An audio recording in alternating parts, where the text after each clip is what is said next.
Guten Morgen. Ich will noch ganz kurz notieren, dass ihr mich hört. Also bitte erstmal die Hände hoch, jetzt wieder runter und dann wieder hoch. Das ist nur ein bisschen, um zu wissen, ob ihr tatsächlich wach seid. Ne? Aber herzlichen Willkommen zum letzten Tag von publica. Ich hoffe, ihr hattet eine super tolle Zeit hier, dass ihr gestern Abend noch genießen habt. Und heute sieht das Wetter eigentlich nicht so cool aus.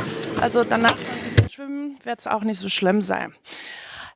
Nichtsdestotrotz, wir sind jetzt bei unserem ersten Diskussion und das Thema ist der Maschinenraum des Sozialstaates, die Modernisierung der Verwaltung durch KI.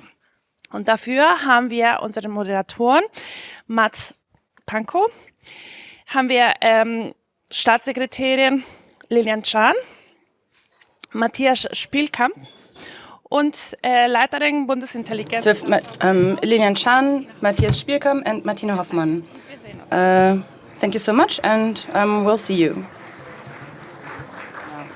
Modernization of civil administration, that's what we're talking about today with AI, because we want to figure out how AI can help us make administration more modern, faster, more efficient, more citizen-friendly. And Ms. Chan, that's your job or your goal, and that's why you're here as State Secretary from the Federal Ministry for Work and Social Affairs. And you're especially well suited for this because you're also a scholar of public administration, so you know these processes and the challenges that go along with it. But there's one particular feature that makes you especially well qualified, in my opinion, which is that you once walked across the Alps on foot. And I think that really shows that you have the necessary commitment and will to tackle this topic as well. How long does it take to walk across? 30 days. 30 days. I don't think we'll be that fast with digitizing public administration. Maybe it's enough for one AI use case. Maybe that's what we can ask Ms. Hofmann about, who's also here and is very well versed there because she's the leader of Business Intelligence and Data Warehouse at the German Federal Agency for Work. And so she essentially comes from the engine room, which is also what we use to pick the title for this podium. And you're not just a developer of data-driven tools, but you're also a change manager. So you're dealing with cultural question of how to implement these things well. That's also going to be interesting for us. Ms. Hofmann also has a great hobby. You love sailing, even something like half a year once in a while, across the Atlantic. What would you say for an AI use in the public administration? What's the most realistic time horizon? Walk across the Alps or half a year across the Atlantic? I mean, 30 days, that would be quite fast. For the Atlantic, that's, no chance. That's going to take longer. So Atlantic is faster, across the Atlantic is faster than the Alps, and Alps is going to be faster than the AI. Yeah, right. Okay, of course, it's also not always about speed, but also about safety and security. That's what our third guest is for. He's a co-founder and manager at AlgorthimWatch, a non-governmental organization that investigates decisions that are made or could be done through algorithms and AI, and particularly has a critical view and tries to make people pay attention to which challenges they need to pay attention to in addition to the technical ones. And in this role, you're also an expert, for example, at the European Council, the German Parliament, and today here at Republica. And I was wondering, Mr. Spielkamp, do you also have a legendary hobby, something that you do? I mean, we talked about sailing, wondering maybe have you considered skydiving?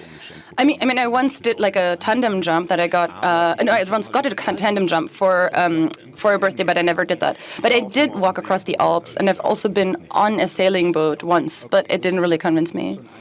Okay, so we're already a bit closer to which hobby is the best comparison for implementing AI in public administration.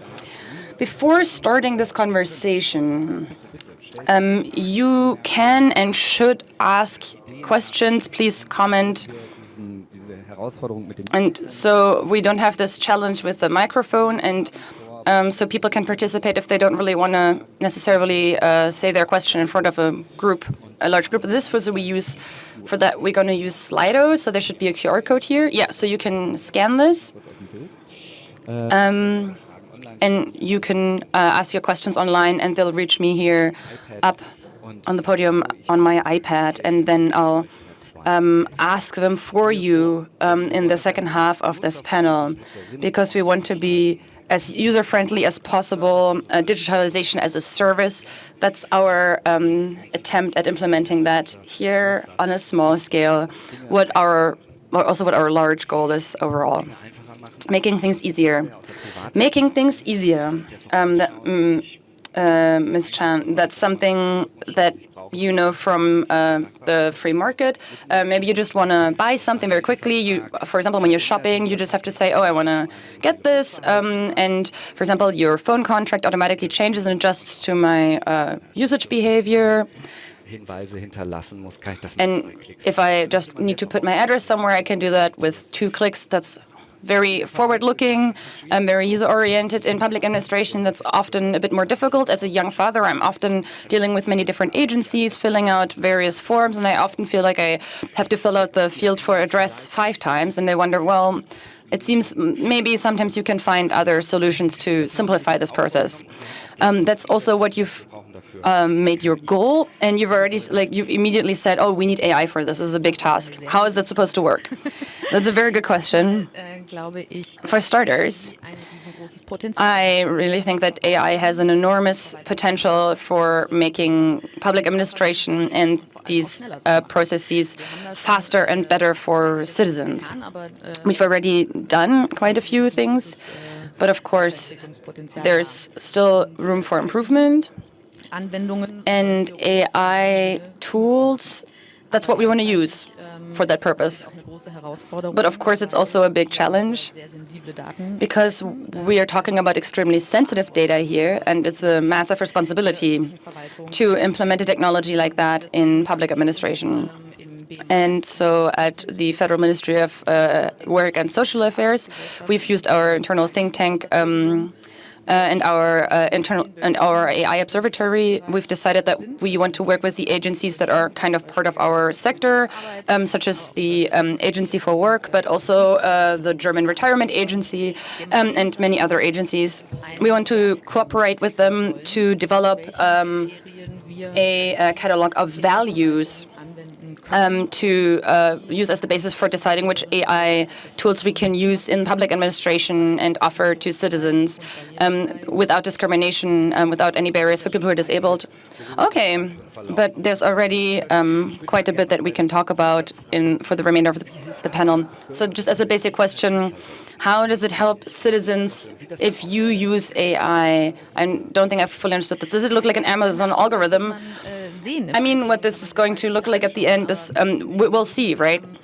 You can look at different examples, but just when it comes to the types of processes that happen at the types of administrative processes. For example, in April this year, we received more than 3.5 million, or we worked through more than 3.5 million applications for basic income support. So just looking at the number, you can already see the potential for how we can simplify things using AI.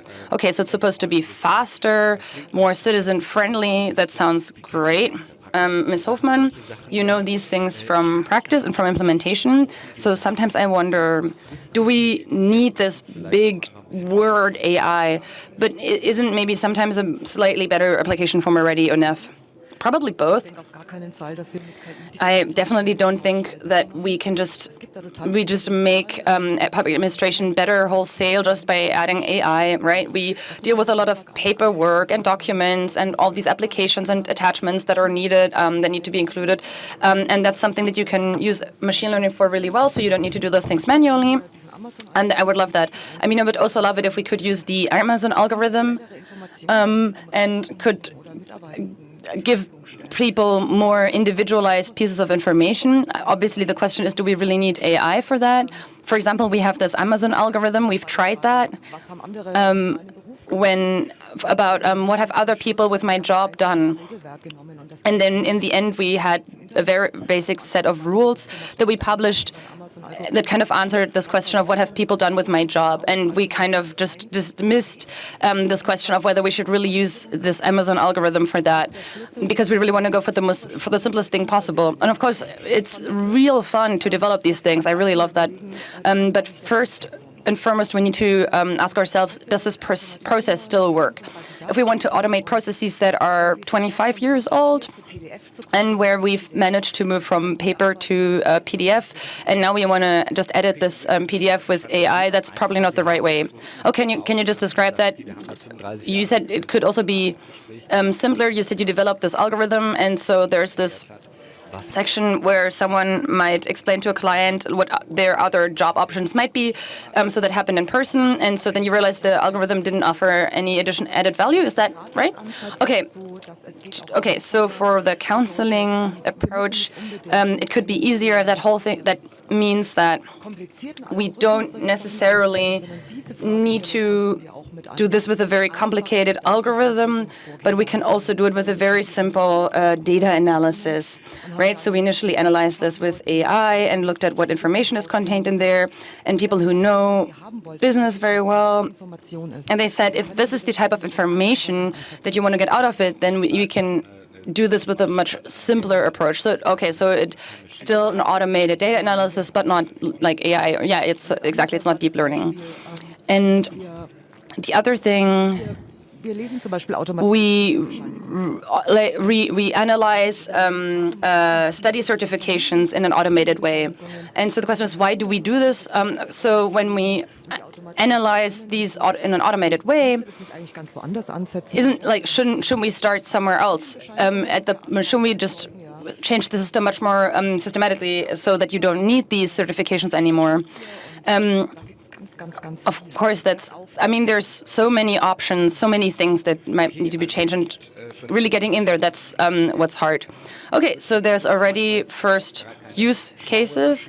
Sometimes it might not even be a smart machine yet, but just a simple search algorithm. But we're already talking about image recognition, so we're already getting to a point where we're talking about machines that learn. Many people then immediately think about dystopias like Terminator, Skynet, or maybe very currently in Asia, where first autocratic states are using state algorithms that surveil people. People might be concerned about that. And then it's also the job of the public administration, also as like task that you chose for yourself, to kind of keep an eye on what these algorithms are doing. So what do you think is important when you use AI in public administration? What do you need to pay attention to so it doesn't go wrong?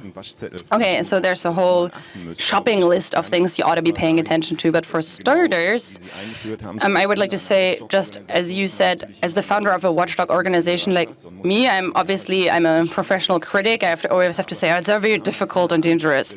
But we have a different approach. So, for example, the examples that Ms. Hofmann named, I said we say, well, yes, we need more like that, right? Or what Ms. Tschan said, that we need better digitalization of processes. Yeah, no, we want that. We like the internet. We want things to be easier. We want it to be easier to book an appointment with public administration in Germany. And I think it's good that I like hearing that we don't necessarily need AI for everything. That's also why we use the term automated decision-making, which is also hard to cleanly define, because the question is always, when does the decision happen? For example, does the decision happen, is there actual machine learning trained text recognition system, which then says, oh, this is a yes, is that a decision? No. For us, what matters is these systems that try for decisions that were made by people before, when these machines are making these decisions that used to be made by people, and so that's the decision point we want to look at. Okay, da müsst ihr drauf achten, das ist wichtig. Da ist And this is something you have to pay attention to, because this is where the danger lies.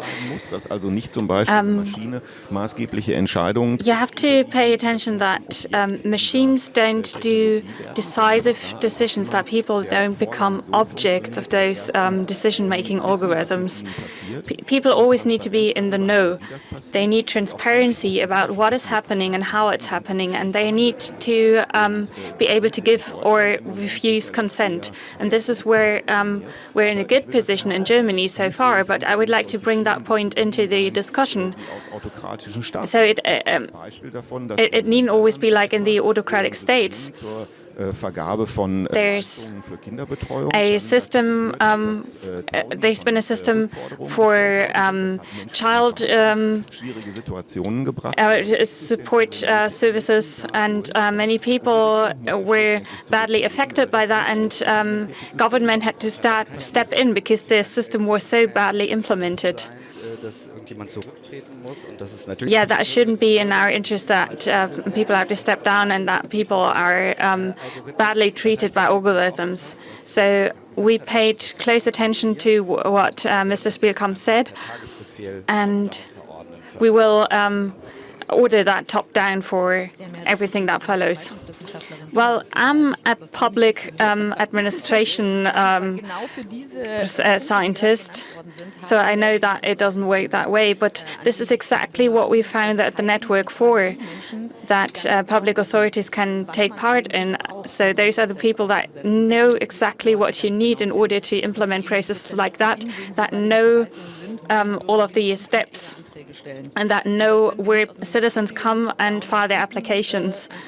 And this is not something we can order top-down. It is something we want to decide and implement together with people who are involved and who have experiences that they can exchange with us, because only then we're able to implement a good process that leads to good results and that allows for transparency, preventing misfortunate events like the one you just mentioned. So you're part of the network, and you've also developed things like that. Of course, it helped me. For me, myself, I find legal questions very interesting, and I'm very interested in breaking down the legal stipulations. And I think it's also important that we work together in the network. If we're 20 authorities working together, we wouldn't have made it without very clear guidelines and regulations. And if you want to change processes in public authorities and break up responsibility, you need other forms of participation, because if not, you get stuck where you are in the silos. And if we want to have a positive definition of responsibilities, that is what you need. And you're also responsible for creating these guidelines, right? Can you give us an example for a guideline? Because it sounds very abstract right now. For example, that might be things like Lilian Tschan said, with fairness, and that's broken down into checklists, like where do you get the data from? Are the data complete? Is there a review by an computer scientist and a business administrator?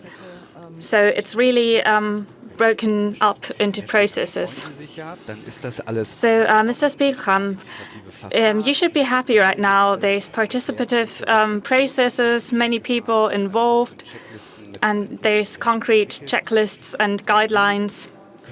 So you could just quit your job and enjoy your free time. Yeah, exactly. I'm looking forward to that.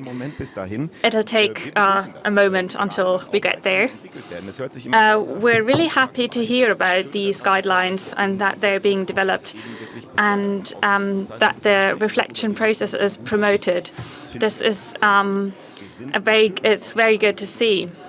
But we also think that in order to have regulations that really grip, you have to you have to implement human rights into the process from the beginning and make it the goal of the regulations. I don't see concrete danger for Germany right now, but that is also because digitalization in administrations is very slow and it's only in the beginnings right now. And in other countries, we've seen that under the guise of efficiency, systems are used that result in people being violated in their rights. And this is why we wish for public administration to be liable to have risk assessments and to have to make them transparent. So that results in them really having to think about what the system will look like. And secondly, transparency towards the people who are affected by these algorithms and control. And that also leads to a situation where other organizations like us and journalists can review the algorithms and say whether that's fine or whether there's risks. And that would be a great progress for us, because this is exactly what we want. I'll call it digitalization and not AI. The automation and the we want it to benefit the people. Okay, I want Ms. Tschan and Ms. Hofmann, I want to give them the opportunity to comment on that. Yeah, we do risk assessments, and that's part of our guideline network.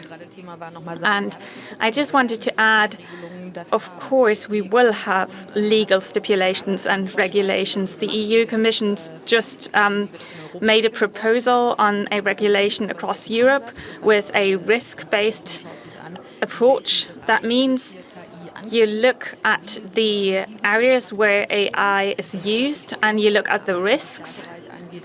So in the social welfare and work labor area, that's a very critical area. And then according to the risk assessment, regulations are found. And we've actually done some work already, but of course there will be legal regulations, and for a good reason. So thank you very much. I think we could go on and on about this. But of course, we want to give the audience the opportunity to comment or ask questions. So if you have any concerns with digitization in public authorities, you can voice them now. So Ms. Hofmann, you gave us two examples, reading study certificates, but also the job recommender system that didn't really work out in the end. What other examples of AI in authorities are there? Do you have partners with experiences? My personal favorite at the moment is picking apart job offers and job advertisements. So what Google and LinkedIn are basically doing to sort skills into categories and jobs. And there's a lot of text recognition approaches. One approach I like very much was developed together with a university where complicated text passages from job offerings were picked apart, and there's a lot of possibilities around automation to pick apart the most simple documents and automate them. So you can basically automate every application form. That's a very good bridge to our second audience question. You can automate everything. The question is, can AI support gauging decisions? So you're looking at me, Mr. Spielkamp. What does that mean in such a process? Can they support and automate? Well, they can support, but they can't automate the process. This is very clear from my point of view. Because, of course, gorging decisions give us the possibility to say, yeah, we've got rules, but they've got to be implemented in the context, depending on the context.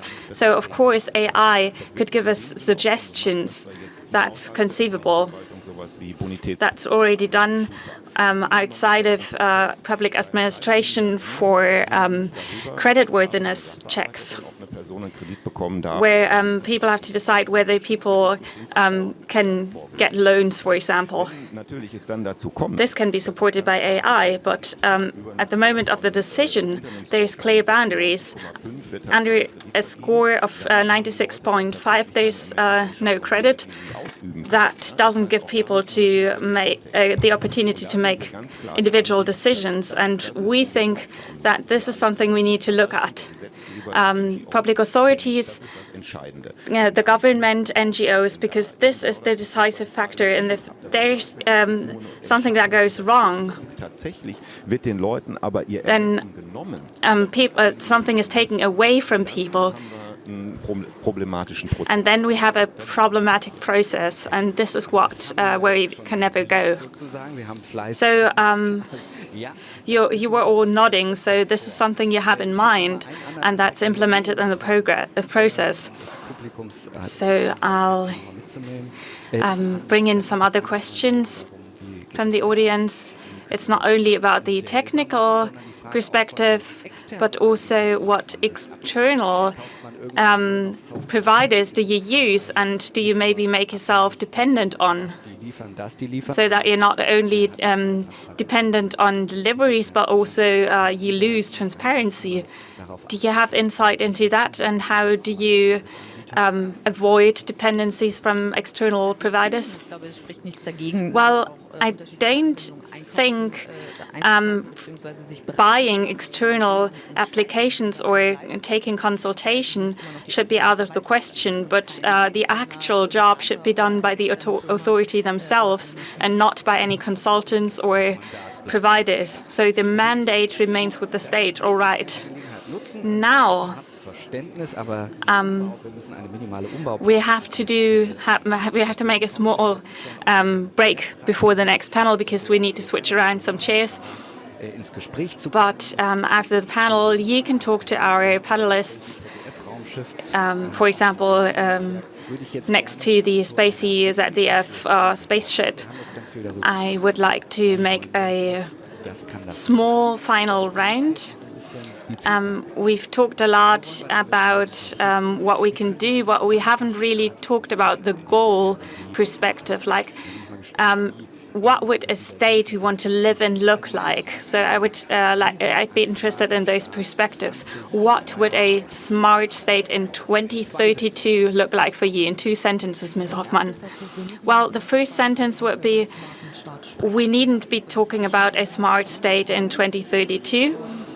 Because it's already implemented. And for us in the AI business, data are no longer an asset that you trade with, but it's available on the cloud, and we have different open source models, and we've surpassed commercialization.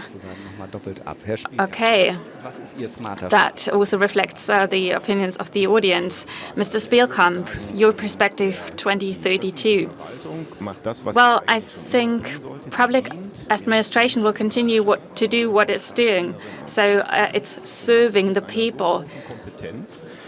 And it's so competent in doing this, so that all the processes are actually working, that people are happy to work there, and that people's rights are protected. Very good. Now, Ms. Tschan, we won't let digitalization happen, but will actively form it in a way that helps citizens. And I wish to be able to distinguish between humans and machines still in 10 years. Yeah, that's a good point, and also a challenge for all of us. So this is also about transparency. Thank you for being here and giving us your perspectives. That is the end of our event. Ms. Wichmann will be available for questions about the AI network. And if you're interested in this topic, Google the Denkfabrik or use a provider of your choice to search for Denkfabrik, or go on Twitter and follow them. Thank you very much for the interesting conversation. Thank you to the audience for being here in such great numbers, even though it's still early in the morning. And enjoy your last day on Republica. Thank you.